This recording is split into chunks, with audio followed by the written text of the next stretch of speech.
would you fight for this country? It's Well, I mean, you know, I'm ex-military, so I see, was that's what I in. say. It's in a way, it's kind of tough to ask you, but I'm Yeah, sure you understand I where was I'm going. in. Well, I can share my experience and my thought at the time when I was serving during Desert Storm. Mm. I went in and I was trying to make a quick run. I was only trying to do two, and they was like, "No, we ain't got the two no more."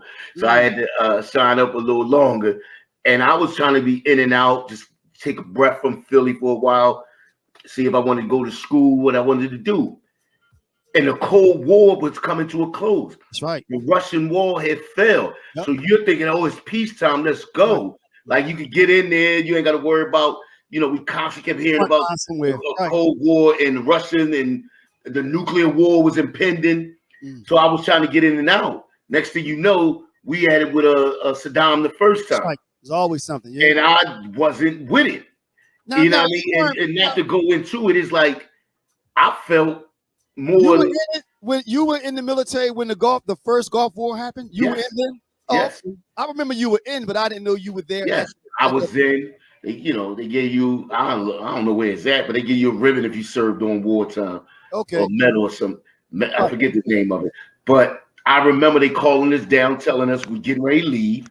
Make out your will, get your affairs in order. Wow. And I had to go home and had a conversation with my wife at the time, and I wasn't feeling it. I was more. I could really wrap my head around dying on that corner in North Philly, standing next to my mans and them, than going across seas. I wasn't with it, but I wasn't going to. Like I already signed the commitment. I wasn't going to jump ship and go AWOL, but I wasn't happy with it. So you asked me, would I do it if I'm in the service? I would fulfill my commitment. Would I join knowing it's wartime? No, I wouldn't have did that. So now, Nike, I'm asking Shice, which is a good tie-in. You look like you're frozen. We're talking about it was my random. My random was, will you fight for this country?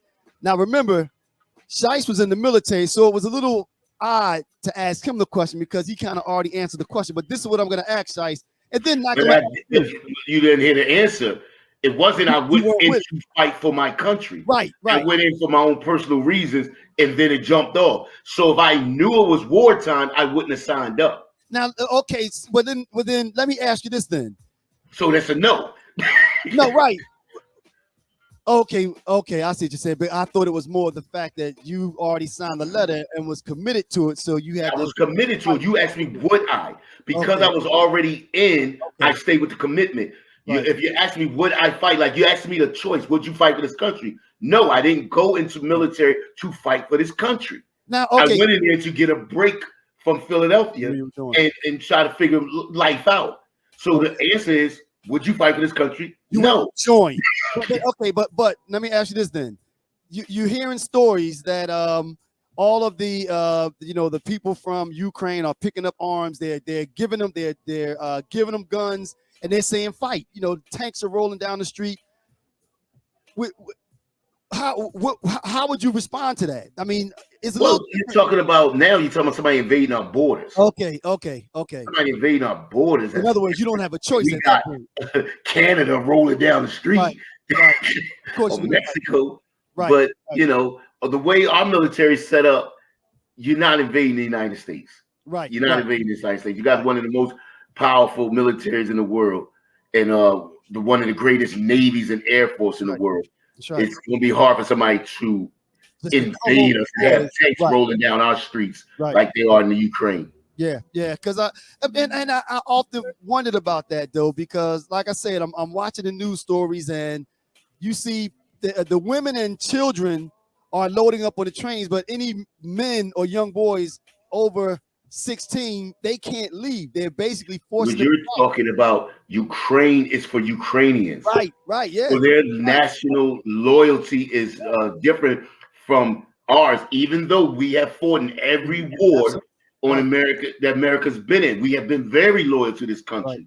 Right. But the ones who have a conflict with it, you've seen that during the 60s when they, didn't want to go in the military, and you see what Ali did. That's because we didn't feel like this country belongs to. Right. Now, and now my response to that, I think I agree with you. I don't think that if you're talking about tanks rolling down the street, I don't think you have an option then. You know, and I can't imagine being one of the ones that say, you got option. You run the candidates like some Ukrainians are running to Poland. Yeah, no. Yeah, I think in an instance like that, I don't think you have a choice, because whether you agree with what's going on in your country or not, you always got a choice. No. You got Ukrainians that jumping over to Poland. I'm saying I don't think that I would have a choice. Oh, okay. I don't have a choice. If tanks are coming down, rolling down my block, threatening me, my life, my family, my homeland, no, I don't think I have a choice. I think you have to fight.